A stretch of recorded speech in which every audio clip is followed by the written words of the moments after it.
ঘুরে এলাম রাজস্থান থেকে। উট বালি কেল্লায় মোড়া ইতিহাসের রাজ্য। ছোটবেলায় বইতে পড়া সেই সমস্ত রাজরাজাদের আমলের প্রাচীন সব দুর্গ ও স্থাপত্যগুলো ছুঁয়ে দেখলাম। রাজস্থান মানেই যে শুধুই ইতিহাস, সংস্কৃতি ও শিল্পকলা তা নয়, আবার শুধু ডালবাটি চুরমা আর লাল মাছ খাওয়াও নয়। যোধপুরের ব্লু সিটির গলি গলি পায়ে পায়ে হেঁটে দেখা, জয়সলমীরে উটের পিঠে চাপার সময় নিজেকে জটায়ু ভাবা, সোনার কেল্লার ভেতরে এক রাত থাকা, জয়পুরের নাহারগড় ফোর্ট থেকে অপরূপ সূর্যাস্ত দেখা, চিত্তরগড়ের রানী পদ্মাবতীর বাড়ি খুঁজতে যাওয়া, উদয়পুরে লেকে বোটিং করতে করতে মায়াবী সানসেটের সাক্ষী থাকা, আর দারুণ কিছু ক্যাফে এক্সপ্লোর করা, আরও অনেক কিছু। এই সমস্ত গল্পের ঝুলি নিয়ে শুরু করছি আমার রাজস্থান ভ্রমণের প্রথম পর্ব। আমাদের যাত্রা শুরু হয়েছিল কলকাতা থেকে সকাল 6টার এয়ার ইন্ডিয়া ধরে। গুড মর্নিং, আজকে 15ই ফেব্রুয়ারি 2025 শনিবার। এখন বাজে সকাল 8:30 আর আমাদের প্লেন জাস্ট জয়পুরে ল্যান্ড করলো। এবারের আমাদের সফর রাজস্থানে। লাগেজ কালেক্ট করা হয়ে গেছে, এবার আমরা এয়ারপোর্ট থেকে বেরিয়ে গাড়িতে উঠবো। গাড়ি আগে থেকেই বলা আছে। আমরা 8 দিনের জন্য একটা গাড়ি বুক করে গেছিলাম। জয়পুর এয়ারপোর্ট থেকে বেরিয়েই দেখি টয়োটা ইটিওস নিয়ে নরেন্দ্রজি হাজির। গাড়িতে উঠে বসলাম। এখন আমরা হোটেল যাব, কিন্তু হোটেল যাওয়ার আগে একটা সাইট সিন দেখবো, পত্রিকা গেট। ওটা এয়ারপোর্ট থেকে খুব কাছে ডিস্টেন্সটা, তো ওইটা দেখে তারপরে আমরা ডিরেক্ট হোটেলে যাব। গোলাপি শহর জয়পুর।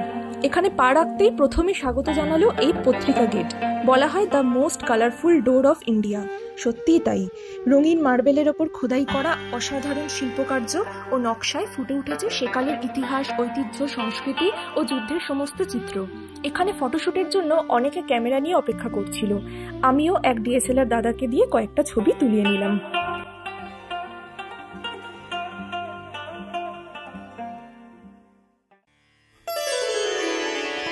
জয়পুরে আমাদের দুদিনের আস্তানা ছিল অনুরাগ ভিলা।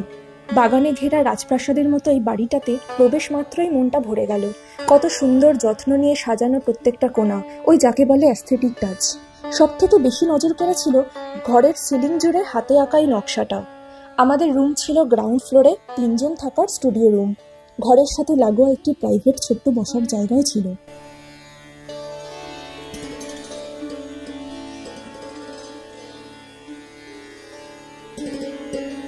আমরা ফ্রেশ হয়ে ব্রেকফাস্ট করে নিলাম।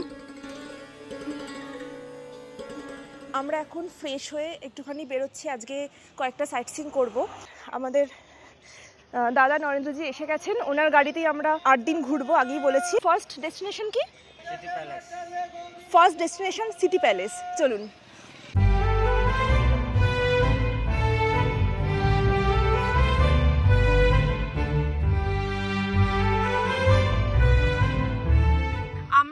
সিটি প্যালেসে ঢুকলাম। সিটি প্যালেসে 2 রকমের টিকিট আছে। একটা হচ্ছে শুধু মিউজিয়ামটা ঘোরাবে, সেটা হচ্ছে অ্যাডাল্টদের জন্য 300 টাকা, আর বাচ্চা হলে 150 টাকা। আর আমরা এসেছি রয়্যাল ট্যুরে। রয়্যাল ট্যুরটা হচ্ছে সিটি প্যালেসের ভেতরে, মানে যেখানে রাজা রানীরা আগে থাকতেন বা এখনও ওনাদের জেনারেশন থাকেন, সেই সমস্ত নিবাসগুলো ঘোরাবে। তাতে আছে শ্রীনিবাস, ছবি নিবাস, এরকম বেশ কিছু প্যালেস আছে সিটি প্যালেসের মধ্যেই। তো সেই সমস্ত ঘোরাবে, উইথ একটা গাইড দেবেন আর রিফ্রেশমেন্ট থাকবে। এই পুরোটা প্যাকেজ হচ্ছে একজনের 3000 টাকা। তো আমাদের 3 জনের পড়লো 9000 টাকা। আমরা সেটাই নিয়েছি। আপনারা চাইলে শুধু মিউজিয়ামটাও কাটতে পারেন, সেক্ষেত্রে এই নিবাসগুলো পাবেন না। আর গাইড যদি আলাদা করে নিতে হয়, সেক্ষেত্রে গাইডের চার্জ 400 টাকা। বাট এই রয়্যাল ট্যুরের মধ্যে আমাদের গাইড ইনক্লুডেড। সিটি প্যালেসের মধ্যে সবথেকে প্রাচীন ভবন হলো এই 7 তলার চন্দ্রমহল। প্রথম 2টো তলায় রয়েছে সুখনিবাস, 3 তলায় শোভানিবাস আর 4 তলায় ছবি নিবাস। আমরা এখন চলে এসেছি সিটি প্যালেসের 4th ফ্লোরে, যেটা ছবি নিবাস। এই ছবি নিবাসটা তৈরি করেছিলেন আমাদের বাঙালি একজন বিদ্যাধর ভট্টাচার্য। তো তিনি অ্যাকচুয়ালি এই জয়পুর শহরেরও আর্কিটেক্ট ছিলেন। লিফটে করে উপরে উঠে যে অপূর্ব ভিউটা পাচ্ছি, সেটা আপনাদেরকে দেখাচ্ছি এখন। ওই যে দূরে দেখা যাচ্ছে, ওটা হচ্ছে নাহারগড় ফোর্ট। আর এই নাহারগড় ফোর্ট থেকে বাকি যে ফোর্টগুলো আছে, আমের ফোর্ট, জয়গড় কেল্লা, এগুলো সমস্ত কানেক্ট হয়েছে by the second great wall of India.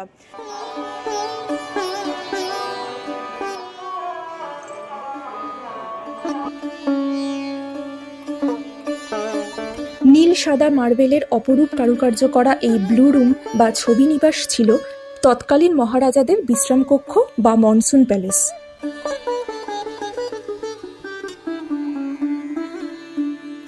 এরপরে এলাম শীষমহল বা উইন্টার প্যালেস। কাঁচের কারুকার্য করা দেয়ালগুলো। এই ঘরের বিশেষত্ব হলো যদি সমস্ত দরজা জানলা বন্ধ করে মোমবাতি বা প্রদীপ জ্বালানো হয় মনে হবে যেন ঘরের ছাদে লক্ষ লক্ষ তারা জ্বলছে। কি দারুণ না? তারপর গেলাম গোল্ডেন প্যালেস বা শোভা নিবাস। এই ঘরের প্রত্যেকটা কারুকার্য কিন্তু সোনা দিয়ে তৈরি।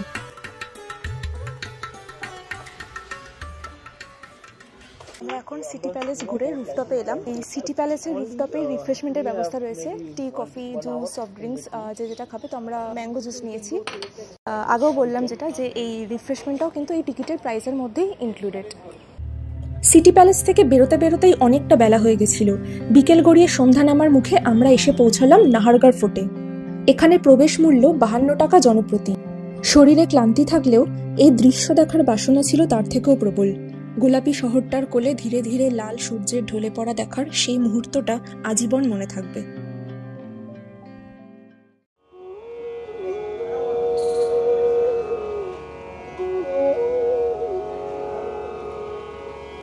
পরদিন 16 ফেব্রুয়ারি ঘুম ভাঙল বাঁশির আওয়াজ শুনে।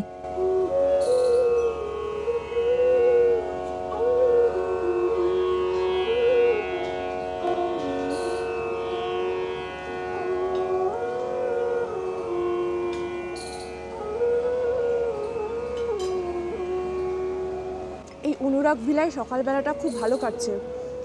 বাঁশির আওয়াজটা শুনে ব্রেকফাস্ট করা, এরকম একটা বাগানের মধ্যে অনেকটা না ইটাচুনা রাজবাড়ি ভাইব পাচ্ছি। আপনারা যারা ইটাচুনা রাজবাড়ি ব্লগটা আমার দেখেছেন তারাও জানেন ওখানেও এই রীতিটা আছে, বাঁশির আওয়াজ শুনে ঘুম ভাঙানোর। আর এরকম বাগানের মধ্যে জল খাবার করা, বাঁশির আওয়াজ শুনতে শুনতে, এই ব্যাপারটা আমাকে ইটাচুনা রাজবাড়ি ফিল করিয়ে দিচ্ছে। আমার মতো হোটেল ব্যাপারটা পছন্দ করেন, একটু হোমস্টে বা বাড়ির ফিলটা পছন্দ করেন, তারা কিন্তু এই অনুরাগ ভিলাটা বুক করতে পারেন। আমরা যে রুমটাতে আছি সেটা 4000 টাকা প্রতিদিন 3 জনের লাগছে, মানে ব্রেকফাস্ট নিয়ে। এছাড়া আরও রুম আছে 3000, 3500। এছাড়া মেক মাই ট্রিপ বা অন্যান্য যে থার্ড পার্টি অ্যাপগুলো সেখান থেকেও বুক করতে পারেন। তবে আমাদের রুমটা হচ্ছে স্টুডিও রুম, সেটা কিন্তু কোনো থার্ড পার্টি অ্যাপে নেই। কালকে অ্যাকচুয়ালি আমরা সিটি প্যালেস আর নাহারগড় ফোর্ট এইগুলো দেখেই প্রচণ্ড টায়ার্ড হয়ে গেছিলাম, কারণ আগের দিন রাত্রিবেলা সেরকম ঘুম হয়নি, প্রচণ্ড ভোরবেলা ফ্লাইট ছিল 6টার সময়। তো রাত্রিবেলা মানে সেই রাতটা ভালো করে ঘুম হয়নি। তো কালকে সেজন্য খুব একটা ভালো করে আমি ইন্টারাক্ট করতে পারিনি ভ্লগে। তো আজকে বাকি জায়গাগুলো দেখব। অ্যাকচুয়ালি জয়পুর না 2 দিনে সম্ভব নয়, আমাদের হাতে 1.5 দিন সময়, তার মধ্যে যতটা সম্ভব করছি। ভালো করে জয়পুর দেখতে গেলে 3টে দিন তো মিনিমাম লাগেই। ব্রেকফাস্ট করে আমরা বেরিয়ে পড়েছি গোলাপি শহরের দ্বিতীয় দিনের পরিক্রমায়। আমরা এখন যেখান থেকে ক্রস করছি সেই জায়গাটার নাম হচ্ছে ছোটি চপার। এরপরে আসবে বড়ি চপার। চপার মানে হচ্ছে সার্কেল বা চক যেটাকে আমরা বলি। আর এইখানেই প্রচুর মার্কেট আছে, মানে জয়পুর তো মানে মার্কেট শপিংয়ের জন্য বিখ্যাত। তো আজকে যেহেতু জয়পুরে আমাদের সেকেন্ড দিন অ্যান্ড লাস্ট দিন, কালকে আমরা এখান থেকে বেরিয়ে চিত্তরগড় চলে যাব। তো আজকে চেষ্টা করব যতটা সম্ভব দিনের বেলার মধ্যে যে কটা সাইট সিইং হয় সেগুলো করে বিকালবেলাটা একটুখানি শপিংয়ের জন্য টাইম রাখতে। আর কাল বলছিলাম না যে আমাদের হোটেলটা অনুরাগ ভিলা খুব মেট্রো স্টেশন থেকে কাছে। তো নিয়ারেস্ট মেট্রো স্টেশনটার নাম হচ্ছে সিন্ধি ক্যাম্প। এখন যেখানে আছি এটা হচ্ছে পান্না মিনাকি কুন্ড। কুন্ড মানে কুয়ো বা স্টেপ ওয়েল যেটাকে বলে। পেহেলি সিনেমাটা যারা দেখেছেন শাহরুখ খানের মনে আছে হয়তো, সেই সিনেমাতেও এইখানেই শুটিংটা হয়েছিল, একটা দৃশ্য ছিল সেখানে। তো এটা বেসিক্যালি আগেকার দিনে বর্ষার জল এখানে ধরে রাখতো, আর সিঁড়িগুলো দিয়ে নেমে গাঁয়ের লোকরা সেই জলটা তারা ইউজ করতেন। বাট এখন আর সেই জলটা ব্যবহার হয় না, এখন এখানে নোংরা হয়ে গেছে জলটা। আর এইখানে গ্রামের লোকেরা মিনাকারির কাজ করে, আমরা যে শাড়ি বা ড্রেসে যে মিনাকারির কাজ বলি না, তো এখানকার লোকরা হচ্ছে সেই মিনার কাজটা করে, সেখান থেকে মিনাকারি নামটা এসছে। তো এই জন্য এটার নাম পান্না মিনাকি কুন্ড, সেই মিনা আর পান্না জুয়েলারি। এই যে ওয়ালটা দেখছেন, যেটা ওয়ার্ল্ডের 3rd লার্জেস্ট ওয়াল। ফার্স্ট আছে চায়নাতে, সেকেন্ড কুম্ভলগড় যেটা রাজস্থানে অবস্থিত, আমরা হয়তো এই ট্রিপে সেটা যাব, আপনাদেরকে দেখাবো। আর এটা হচ্ছে 3rd। আর এই যে গ্রামটা মানে আমের গ্রামটা, এই গ্রামটাকে ঘিরে এই ওয়ালটা পুরো বিস্তৃত রয়েছে। তো সেফটি ওয়াল এটা।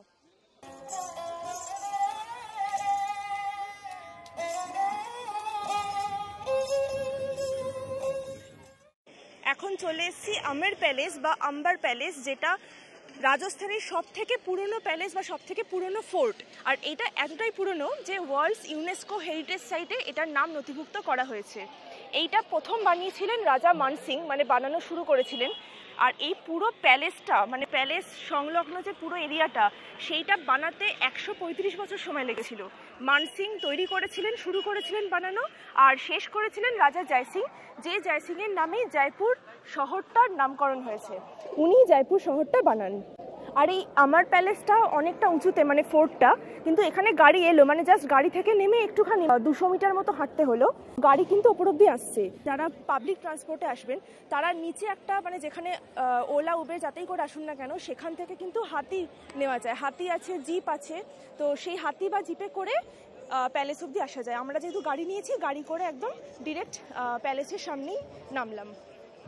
আর এই আমার প্যালেসে যে দিওয়ানে আম, দিওয়ানে খাস, শীষমহল যে ব্যাপারগুলো রয়েছে, সেইগুলো পুরোটা দেখতে একজনের ভাড়া হচ্ছে 102 টাকা। তো আমাদের 3 জনের 306 টাকা লাগলো। আর আমরা একজন গাইড নিয়েছি, গাইডের চার্জ হচ্ছে 400 টাকা।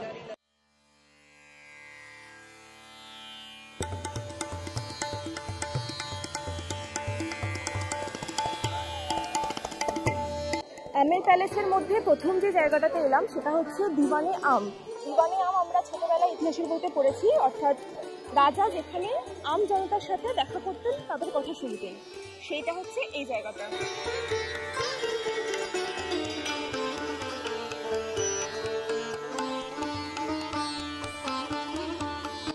এটা হচ্ছে আয়না মহল বা শীষমহল।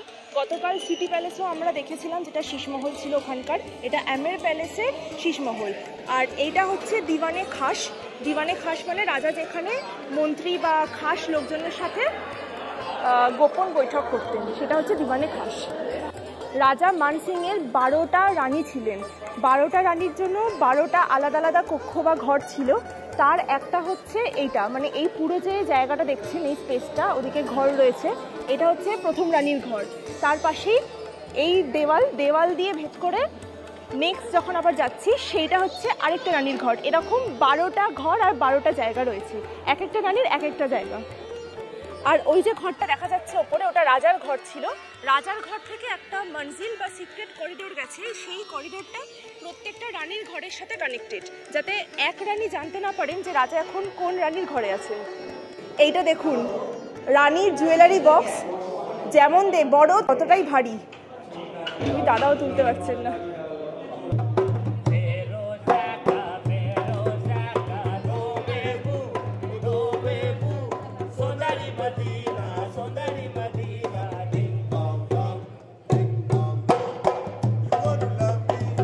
এই যে বড় বড় কড়াইগুলো দেখছেন, এইগুলো কিন্তু আগেকার দিনের জন্য নয়। যোধা আকবর সিনেমার শুটিংয়ের সময় এই দুটো এনে এখানে রাখা হয়েছে। ফোর্ট থেকে ফেরার পথে দেখলাম জলমহল। চারিদিকে পাহাড় আর জলের মাঝখানে অপরূপ এক স্থাপত্য। তবে এই সৌন্দর্য দূর থেকেই দেখার, এখন আর পর্যটকদের এখানে যেতে দেওয়া হয় না। এখন আমরা এসেছি হাওয়া মহলের ঠিক অপোজিটে একটা ক্যাফেতে, উইন্ড ভিউ ক্যাফে। এখান থেকে হাওয়া মহলের ভিউটা খুব সুন্দর আসে। এই চেয়ারটাতে বসার জন্য এখন লাইন দিয়েছি। এই ক্যাফেতে আসার জন্য 200 টাকা পার পার্সন কভার চার্জ দিতে হয়েছে। তো আমরা 3 জন আছি, 600 টাকা দিয়ে উঠতে হলো। আর এখানে যা খাবো সেখান থেকে 600 টাকাটা মাইনাস হয়ে যাবে।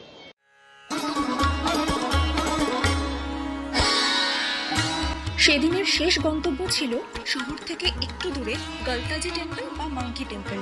খুব সুন্দর পাহাড়ে ঘেরা শান্ত একটি মন্দির। জয়পুরে গেলে আপনারাও অবশ্যই এখানে ঘুরে আসবেন। সচরাচর টুরিস্টরা এখানে আসেন না, কিন্তু আমি নরেন্দ্রজিকে স্পেশাল রিকোয়েস্ট করেছিলাম এখানে আনার জন্য। গাড়ি আমাদেরকে নামিয়ে দিয়েছিল বাবুবাজারের মুখে। জয়পুরে মার্কেটিং করার জন্য অন্যতম ফেমাস মার্কেট এটা। বলাই বাহুল্য, জয়পুরে এসেছি আর কিছু কিনবো না তা তো হয় না। জয়পুরের ফেমাস সাঙ্গানিরি প্রিন্টের কয়েকটা বেডশিট আর জামা কিনে নিলাম।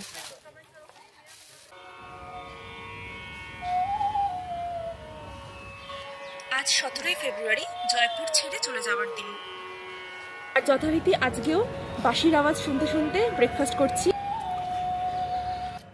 আমরা এবার অনুরাগ ভিলা চেক আউট করছি। দুদিন খুব ভালো কাটালাম।